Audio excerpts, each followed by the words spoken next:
Bismillahirrahmanirrahim. Allahumma salli ala Sayyidina Muhammadin al-Fatih lima ukhlik wal-khatimi lima sabagha nasiril haqqi bil haqq wal-hadi ila siratikal mustaqim wa ala alihi haqqa qadrihi wa miqdarihi al-azim. Jazallahu anna nabiyina wa rusulina wa maulana Sayyidina Muhammadin sallallahu alaihi wasallam khairan jaza. Jazallahu anna syekhina wa qudwatana ila rabbina Jadi Syekh Ahmad bin Muhammad At-Tijani radhiyallahu anhu khairan jaza. Jazallahu anna khalifatana wa muqaddimana wa syekhina wa ustadana wa ikhwanina fi tariqati Tijani radhiyallahu anhum khairan jaza. Amin ya rabbal alamin.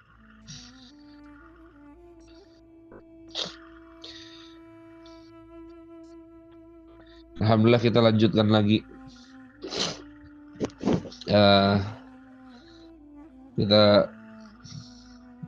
belajar lah membaca, mensyarahkan, memahami nasihat dari guru kita Syekhuna Ahmad Al-Khairi Arandi Al-Tijani, yang mana semoga nasihat-nasihat beliau ini menjadi penerang, menjadi pengingat kita lah untuk terus mengingat Allah dan Rasulnya dan istiqomah dalam zikir dan ilmunya. Maradul jasadi sababuhul asqamul mukhtalifatu wa maradul qalbi sababuhu zunubul mutanawwi'atu kama أن المريض لا يجد لذات الطعام وكذلك الصحيب قلب المدنس بذنوب لا يجد حلاوة العبادة. كتاب Syekh Ahmad Al-Khairi Arandi Al-Tijani radhiyallahu anhu. Jadi sakitnya jasad, ya kan gitu. Marad, sakit. Apa itu yang sakit? Al-jasadi, jasad. Sababuhul asqam, disebabkan berbagai penyakit. Banyak itu penyakitnya. Kalau jasad itu sakitnya banyak nih. Sakitnya jasad disebabkan berbagai penyakit kan banyak ya, bisa luka apalah banyak. Sedangkan sakitnya hati disebabkan berbagai dosa. Sebagaimana tidak terasanya nikmat makanan ketika sakit, maka demikian juga dengan manisnya ibadah tidak terasa ketika hati berlumuran dosa. Itu nasihat guru kita Syekhuna Ahmad Al-Khairi Arandi. Jadi sakitnya jasad itu disebabkan berbagai penyakit. Sedangkan sakitnya hati itu disebabkan berbagai dosa kan seperti itu. Sebagaimana tidak terasanya nikmat makanan ketika sakit, maka demikian juga dengan manisnya ibadah yang tidak terasa ketika hati berlumuran dosa gitu. Kan kita kalau udah sakit jasad ini nih, makan aja gak enak. Kamu kalau demam, makan aja gak enak, pusing. Aduh, mau makannya udah gak selera, tipes, demam berdarah, belum lagi kanker, gagal ginjal, gula, hipertensi, apalagi asam lambung, asam urat. Itu kalau jasad sakit tuh, mau apa-apa aja gak enak. Bahkan sesuatu yang nikmat saja, kalau udah asam urat tuh kaki, aneh kan punya asam urat nih. Kalau udah asam urat, itu naik Alphard juga nggak nyaman. Naik Alphard juga nggak nyaman. Kenapa ya begitu? Sebuah nikmat itu nggak akan terasa nikmat kalau badanmu sakit, kalau jasadmu sakit. Begitu juga hati. nggak akan dia rasakan manisnya ibadah kalau hatinya berlumur dosa. Makanya dalam ilmu tasawuf, jasad dan kolbu itu memiliki peran yang peran dan jalan penyakit memiliki peran dan jalan penyakitnya masing-masing gitu. Jasad ada sakitnya, kolbu ya ada sakitnya. Yang penyakitnya jasad bersumber dari hal-hal yang bersifat lahiriah ya, virus, bakteri, cedera, atau makanan yang tidak sehat kan seperti itu.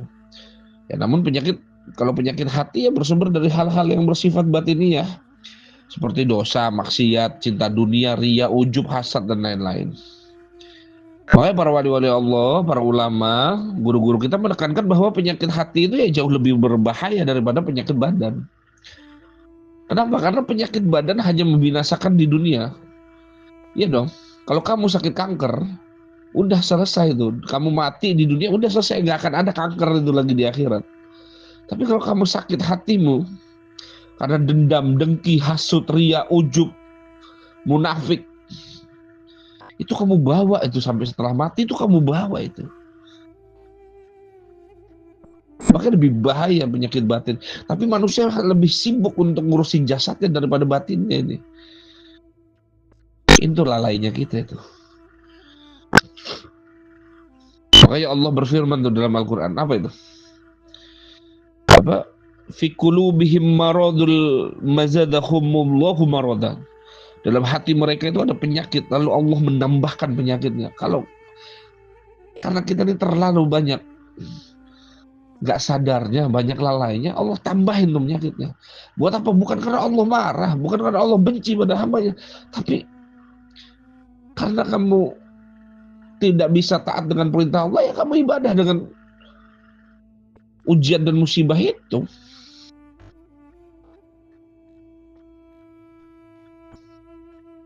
Kita ini kan maunya yang enak, yang sesuai hawa nafsu aja, yang sesuai dengan jasad aja.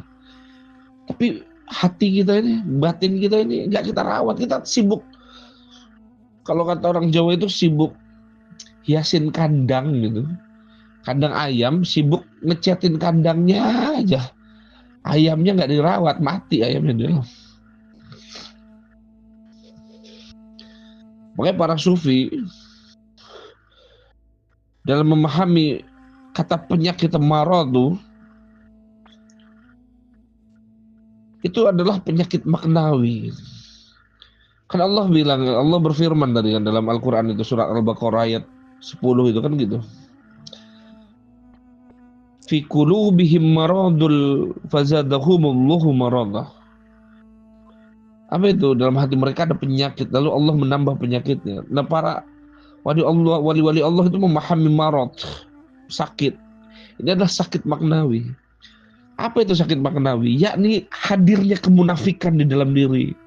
Keraguan atas ketetapan keraguan atas apa yang telah Allah janjikan, Allah takdirkan dan pasti itu akan hadir. Kita kan ragu. Kita bilang Allah yang mengatur rezeki, tapi kita galau kalau rezeki kita goyang, kurang ekonomi. Lalu kecintaan terhadap dunia, ini penyakit maknawi nih. Dan paling utama adalah berpaling diri kita ini dari Allah Subhanahu wa taala. Makanya Nabi Shallallahu Alaihi Wasallam itu dawuh apa itu? Apa? Ala wa inna fil jasadil mudghah, kan gitu. Ala wa inna fil jasadil mudghah. Fil jasadil mudghah, dalam diri manusia itu ada mudghah, segumpal daging gitu. Idza salahatus salahal jasadu kulluhu. Wa idza fasadatul fasadatu jasadu kulluhu. Ala wahiyya ya Rasulullah. Kan sahabat nanya itu. Ala qalb. Ketahuilah kata Nabi, bahwa dalam tubuh itu ada segumpal daging. Jika dia baik, jika dia sehat, maka seluruh tubuhmu juga akan sehat. Jika ia sakit, jika ia rusak, jika ia buruk, maka seluruh tubuhmu juga akan buruk. Ketahuilah bahwa segumpal daging itu adalah hati. Makanya dalam pandangan ulama, para wali-wali Allah itu hatinya adalah tempat di mana kita untuk hanya sibuk kepada Allah saja. Tempat kita mahabbah kepada Allah saja. Tempat kita benar-benar merasakan kehadiran hanya Allah yang hadir. Bila hati sakit karena dosa, maka tidak ada cahaya yang bisa masuk itu. Dan seluruh kehidupan rohaninya akan menjadi gelap. Makanya sebagaimana orang sakit tidak bisa menikmati makanan yang enak tuh. Demikian juga hati yang sakit tidak bisa merasakan kelezatan dalam ibadah. Walaupun secara lahir ya telah dilakukan gitu. Makanya kan seperti yang pernah kami sampaikan sebelumnya itu apa? Syekh Ibnu Athaillah kan dalam hikamnya itu mengatakan bahwa bagaimana mungkin dengan hati akan bersinar sementara gambaran dunia masih terukir di dalamnya. Kita masih meletakkan selain Allah di dalam batinnya kita itu. Ya, kita diuji dengan itu. Kita meletakkan cinta kita kepada sesuatu yang selain Allah. Maka kau akan diuji dengan cinta itu. Maka selama hati belum bersih dari dosa dan kecintaan kepada dunia, maka ia akan tertutup dari cahaya-cahaya ma'rifat, cahaya-cahaya pengenal Allah, cahaya-cahaya merasakan bahwa Allah itu benar-benar dekat. Nasihat mah didengerin tiap hari, tapi nggak diresepi, nggak dikokohkan dalam jiwa, ya udah pusing-pusing juga. Dan tidak akan menemukan rasa nikmat dalam ibadahnya kan sebenarnya itu. Makanya Imam Ghazali itu dalam Ihya Ulumuddin itu beliau menyebutkan bahwa dosa adalah racun. Dosa itu adalah racun yang perlahan-lahan mematikan hati. Semakin sering seseorang berdosa tanpa taubat, maka semakin keras hatinya dan semakin jauh dari Allah. Makanya bersyukur ya, alhamdulillah ya kita masuk thariqah. Jadi kita diajarkan oleh guru-guru kita, diajarkan oleh Syekh Ahmad Tijani itu wirid pagi sore, istighfar 100 kali pagi sore, sholawat 100 kali pagi sore, la ilaha illallah 100 pagi sore, belum lagi malamnya, belum lagi hailalah sekali seminggunya setiap Jumat sore. Wah, Masya Allah, rapi. Kalau istiqomah dalam thariqah Tijani, jalan rapi kita, rapi. Cuma kan kelalaian di hati kita ini, yang kita itu nggak mau untuk berupaya keras untuk menggedornya itu, merapikan, membersihkan kelalaian itu, sehingga kegelapan aja yang ada dalam hati kita. Bagaimana mau merasakan kehadiran Allah pada taat kalau dalam lalai saja engkau masih membiarkan kelalaian itu, cuek, engkau nyaman dengan dosa itu, engkau nyaman dengan kegelapan itu. Ini orang udah sakit kalau kayak gitu. Makanya Syekh Abdul Qadir Al-Jilani itu dalam kitab Futuhatul Ghaib, ya hati yang bersih adalah tempat turunnya cahaya wahyu, cahaya ilham, dan cahaya nur ya. Yang wahyu kalau untuk para nabi dan rasul, ilham buat para kekasih-kekasih Allah dari umat-umat Nabi Muhammad SAW, dan juga nur. Tapi hati yang penuh dosa adalah rumah bagi syahwat dan bisikan setan gitu. Makanya kalau kata guru kita Syekh Ahmad Al-Khairi Ar-Rodi itu, setan mah sekali bisikinnya, sekali ambil, tapi kita nyalahin setan mulu. Ada yang lebih bahaya daripada setan. Apa? Syahwat nafsumu, kekuatannya 70 kali setan gitu. Makanya penyakit jasmani itu ya bisa diobati dengan obat medis, tapi penyakit hati hanya bisa disembuhkan dengan taubat, zikir, muraqabah, muhasabah, ma'rifat.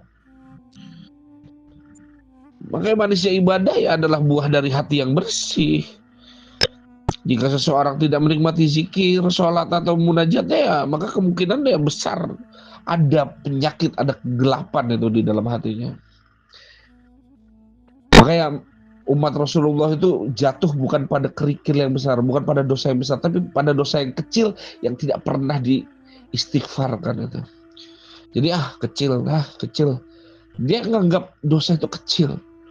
Ini bukan tentang kecil besarnya dosa yang kau lakukan, tapi di hadapan siapa engkau melakukan dosa itu. Ighfir li ya Ghafur, ighfir li ya Ghafur. Sadar nggak kita itu? Makanya terus menerus kita berusaha dengan bimbingan dari guru-guru kita. Yuk kita istiqomahin nih. Istighfar pagi sore, sholawat pagi sore, la ilaha illallah pagi sore. Kita bukan hanya butuh ilmu, kita juga butuh zikir. Dan zikir itu juga butuh ilmu, jadi penerapannya bersama. Kalau enggak ya kita jadi orang-orang yang buta aja. Makanya ucapan Syekh Ahmad Al-Khairi itu mencerminkan pemahaman yang dalam dari warisan para wali-wali Allah, para ulama salafus saleh. Yang menunjukkan bahwa kehidupan manusia adalah perjalanan kepada Allah. Bukan sekedar amal zohir saja, perbuatan zohir saja, bukan. Tetapi bagaimana ini? Kita ini mengembalikan jasad kita, zohir batin kita ini kepada Allah gitu loh. Gak kamu rusak jasadmu, dan jangan kamu rusak juga batinmu, kan gitu. Biar kamu tidak tergolong orang-orang yang zolim, kan seperti itu. Makanya itu Allah berfirman itu dalam surat Asy-Syu'ara itu apa bunyinya? Yauma la yanfa'u malan wala banun illa man atallahu biqalbin salim. Kan begitu yang Ana sampaikan sebelum-sebelumnya. Pada hari di mana di hari kiamat besok harta anak-anakmu itu nggak ada gunanya kecuali orang yang datang kepada Allah dengan hati yang bersih. Nggak ada naungan kecuali naungan Allah. Kau mau kemana besok di akhirat? Kau minta tolong suamimu, kau minta tolong anakmu, kau minta tolong istrimu. Nggak ada, tidak ada naungan kecuali naungan Allah. Pahami benar-benar ini. Maka sakitnya jasad itu kalau itu, makanya pahami itu ungkapan Syekhuna itu, guru kita itu. Sakitnya jasad ya disebabkan berbagai penyakit, sedangkan sakitnya hati ya disebabkan berbagai dosa.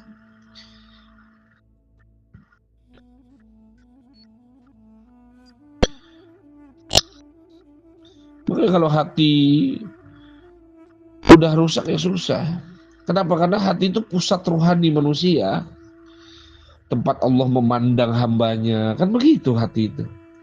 Tempat iman, tempat ikhlas, tempat cinta, tempat makrifat, tempat ihsan. Kan gitu kalau guru kita ngajarin. Kalau udah rusak kolbu, maka semua amalan itu kehilangan rohnya. Ibadahmu itu udah gak rasa. Coba kalau suami istri itu, kalau udah tidak ada cinta, apa indah rumah tangganya? Coba orang tua dan anaknya kalau udah tidak ada cinta, apa akur kehidupannya? Enggak, begitu juga dengan hidupmu. Kalau kau kehilangan rohanimu, kolbumu gelap, berlumpur noda dosa, kau kehilangan kehidupanmu. Kehilangan kamu kehidupan rohanimu. Makanya para ulama itu yang ahli tazkiyatun nufus itu yang menyebutkan ya banyak jenis penyakit hati itu. Misalnya contoh yang Anda sebutkan tadi ya, ria, pamer. Ria itu pamer tuh, pamer ibadah, pamer apapun yang melakukan ibadah karena ingin dipuji manusia aja, bukan karena Allah. Hubujah, ingin dihormati, disegeni. Iya. Makanya Syekhuna Ahmad Al-Khairi itu pernah memberikan nasihat tuh kepada kami itu semua ketika kita lagi ngopi bareng itu. Apa kata beliau itu? Inna khaufun ma'a khaufa alaikum asyirkul asghar wahiyya riya. Yang paling kutakutkan pada umatku itu bukan apa? Bukan dajjal. Bukan. Yang paling kutakutkan terjadi pada umatku itu bukan dia didatangi dajjal, dia kelaparan. Enggak, Rasulullah enggak takut itu. Yang ditakutkan Rasulullah atas diri umat-umatnya itu bukan apa? Bukan dia hidup miskin, bukan. Tapi apa? Syirkul asgor, ada syirik. Syirik kecil, yaitu riya di dalam hidupnya. Syirik. Makna syirik ini apa? Ya, tidak ada selain Allah di kalbunya. Nah, selesai itu syirik tuh.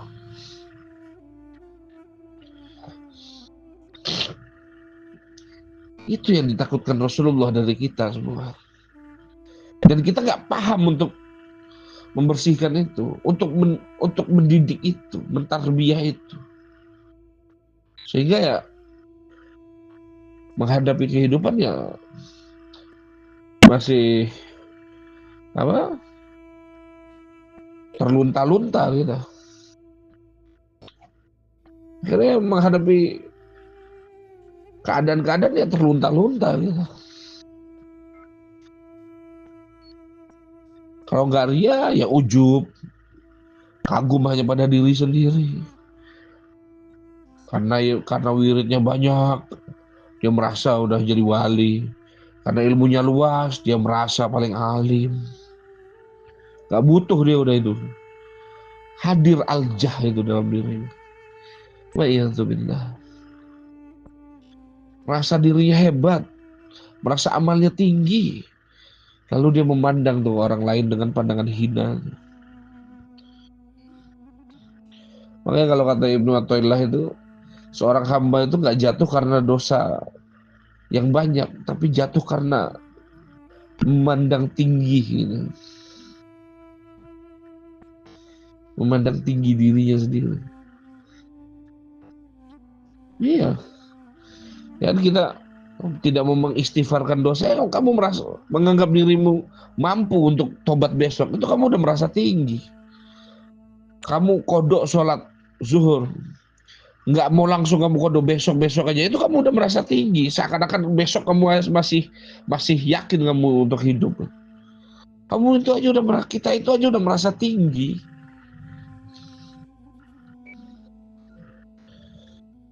Kalau udah ujub, hasad, dengki, tidak senang melihat nikmat pada orang lain dan berharap nikmat itu hilang. Nah, gitu. Makanya itu kalau kata Syekhuna itu dalam kajian malam Sabtu itu di dalam kitab Hasad itu apa kata Syekhuna itu apa? Al-hasadu ya'kulul hasanat kama ta'kulun naril hatab, kan gitu. Hasad itu memakan pahala sebagaimana api memakan apa? Hatab, kayu bakar. Kan gitu. Kalau udah kayak gitu ntar takabur, sombong, merasa dirinya lebih baik daripada orang lain. Kalau udah seperti itu cinta dunia.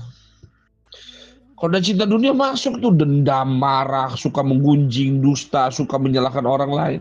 Kalau kata Syekhuna itu, permasalahan sosial dalam masyarakat itu dua. Suka membandingkan dan menyalahkan. Udah selesai. Kalau orang udah suka membandingkan dan menyalahkan, ini orang ada penyakit di hatinya itu. Mau dia soleh seperti apapun,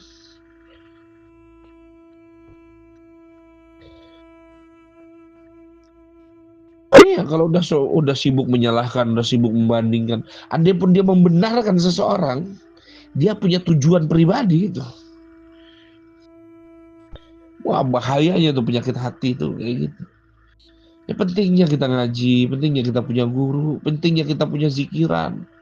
Baca tuh sholatul fatih banyak-banyak. Jangan males. Ente kerja baca sholatul fatih. Ente ngapain aja sibukin lisan ente dengan bersolawat kepada baginda Nabi Muhammad. Ini udah di akhir zaman. Ini udah di akhir zaman. Ente kira dunia ini akan abadi, akan selamanya ada? Enggak, enggak. Makanya, ayo, sadarin ya, sadar. Perbaiki ibadahmu, perbaiki semua zahir batinmu. Ayo kita ambil takwa dan istiqomah. Kalau enggak, mau kemana kita kalau bukan kepada Allah? Apa ada Tuhan selain Allah? Enggak ada. Enggak ada Tuhan selain Allah. Kepadanya kita tempat kembali. Kepadanya, darinya kita berasal. Kepada Allah lah kita kembali. Setidaknya dengan usaha kita dalam takwa dan istiqomah, memperbaiki zahir batin kita, banyak sholawat, istighfar, dan tahlil kita secara berjamaah, itu menunjukkan bahwa Allah melihat bahwa kita ini sungguh-sungguh ingin benar, sungguh-sungguh ingin benar, sehingga pelan-pelan nanti penyakit hati kita itu Allah angkat, Allah kasih kuat, Allah kasih kokoh hati kita.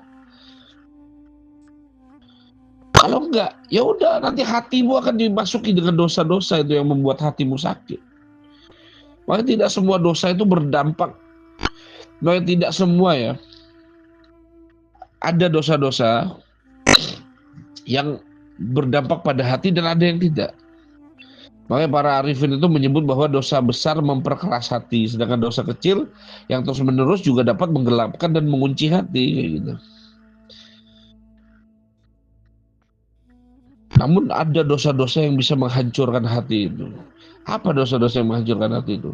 Meninggalkan sholat, meninggalkan kewajiban-kewajiban dalam syariat dan menyepelekan sunnah. Ini paling utama ini. Meninggalkan sholat itu akan menghancurkan hatimu. Meninggalkan majelis ilmu, sedangkan wajib hukumnya mencari ilmu, itu akan menghancurkan hati. Itu nggak menggelapkan hati lagi, menghancurkan hati kita. Ighfir li ghafur wa yazubillah. Dan menyepelekan sunnah, zikir, malas wirid, malas baca sholawat. Ini akan menghancurkan hatimu, kata para ulama. Ini yang paling utamanya. Lalu apalagi yang akan menghancurkan hatimu? Berselingkuh atau zina. Zina itu hutang. Kalau nggak kau yang bayar, nanti keturunanmu yang bayar. Wa iyazubillah, ifirli wafur. Kita mohon ampun sama Allah atas semua kekhilafan kita, kekurangan kita. Makanya serius kita dalam takwa dan istiqomah. Setidaknya Allah melihat kita ini orang-orang yang berupaya untuk jadi hamba-hambanya. Walaupun belum secara 100%. Tapi Allah lihat kesungguhan kita, kan itu. Lalu yang ketiga apa? Memakan riba. Yang keempat apa? Memutus silaturahmi. Yang kelima apa? Menyakiti orang tua. Yang keenam apa? Memfitnah, menggibah, namimah, ngomongin orang. Lalu dan yang terakhir adalah dia melakukan dosa dan dia meremehkan dosa dan kemaksiatan yang dia lakukan. Lalu dia tidak cepat-cepat bertobat. Nih, perkara-perkara yang akan menghancurkan hatimu, bukan menggelapkan hati lagi. Kalau menggelapkan hati, hatimu masih ada berarti. Ini menghancurkan hati kita. Kita minta tolong, minta pertolongan sama Allah agar kita dijaga dari perkara-perkara yang seperti ini. Dengan istiqomah wirid kita, ngaji kita, menjaga kita ibadah kita, puasa, sholat kita, zakat, infak kita. Ikan ini yang diajarkan Nabi. Tapi kita ini loh gak mau untuk mendorong diri kita itu untuk berupaya.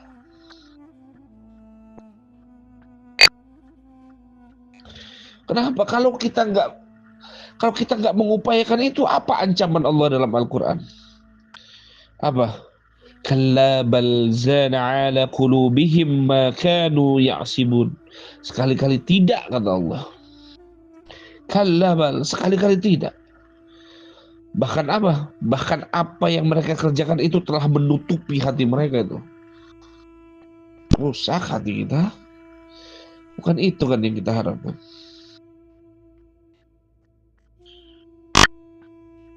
Makanya para ulama, para wali-wali Allah yang mengajarkan bahwa lezatnya ibadah adalah karunia dan hanya dicurahkan ke dalam hati yang bersih dan suci.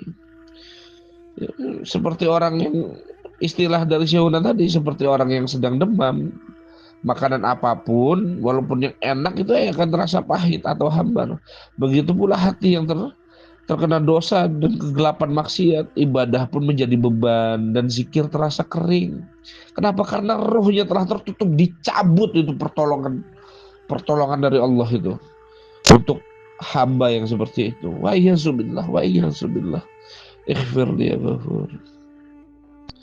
Makanya apa kata Ibnu Qayyim al-Jauzi, hati yang mati itu tidak akan mencintai ibadah. Ia akan membencinya walaupun lisannya berkata sebaliknya. Maka solusinya apa, Ustaz? Apa solusinya? Tazkiyatun nufus. Tazkiyatun nufus itu engkau perlu memiliki seorang syekh, mursyid, guru yang memang benar-benar engkau mengambil ruhani dari dadanya itu. Sehingga dengan itu kau mengikuti apa yang mengikuti syekh itu dengan bimbingannya. Ayo ini wirid, ayo ini ngaji, wirid, ngaji, wirid, ngaji, wirid, ngaji. Jangan pernah ikut campur akal dan hatimu itu kalau kamu udah berhadapan dengan seorang syekh dalam tazkiyatun nufus. Kalau enggak ya kita diuji sendiri ntar. Maka yang paling utama, ketika kau telah bertemu dengan seorang syekh yang seperti itu, taubat dulu. Taubat. Ya syekh, saya ingin taubat. Bimbing saya, ajari saya. Bagaimana saya bisa menata kehidupan saya untuk bisa kembali dengan zahir batin kepada Allah. Kan itu. Lalu dengan banyak mengingat Allah. Lalu yang ketiga adalah duduk bersama orang-orang yang mengenal Allah. Siapa itu kalau kata Syuna? Para arif billah, ahlullah, para solihin, sidikin, wasyuhada'i wasodikin. Solihin, syuhada, wasodikin. Itu. Wakanu ma'as sodikin, kata Syuna. Tetaplah kamu bersama orang-orang yang mengenal Allah. Kenapa? Hati kita ini masih jauh dari Allah. Kita butuh hati seorang hamba yang dekat dengan Allah. Sehingga kita nanti dengan kita dekat dengan mereka, Allah memandang kita. Kan seperti itu. Lalu yang selanjutnya apa? Khusyuk, ta'abbud, menghamba aja udah. Ibadah aja, sibuk ibadah. Makanya Syaikhuna Ahmad Al-Khairi itu nasihatnya ini benar-benar akan menyadarkan kita. Kalau kita ulang-ulang saja nih nasihatnya, kita resepin, kita pahami, ini jadi bekal loh. Ini jadi bekal buat kita berjalan di kehidupan. Akal kita ini tertuntun, hati kita ini sujud, ruhani kita ini sibuk nanti hanya kepada Allah. Kan seperti itu.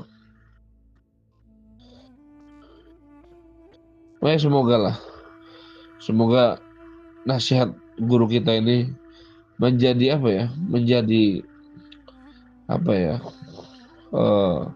salah satu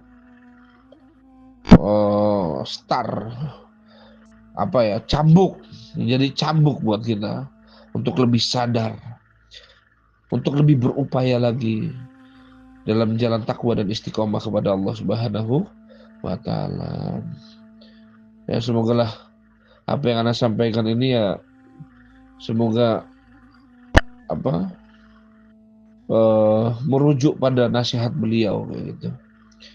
Sehingga kita mendapatkan manfaat-manfaat yang baik, sehingga hadir karunia dalam takwa kita itu, sehingga hadir anugerah dalam kehidupan kita itu dengan apa mendapatkan bimbingan dari nasihat guru-guru kita. Insyaallah. Wallahu a'lam bishawab. Allahumma shalli wa sallim wa barik ala sayyidina Muhammadin wa ala alihi wa sahbihi wasallam. Alhamdulillah ni'amillah, alhamdulillah la barakatillah. Alhamdulillah hamdan yu'fi ni'matahu wa yukafi wa mazidah. Walhamdulillahi rabbil alamin.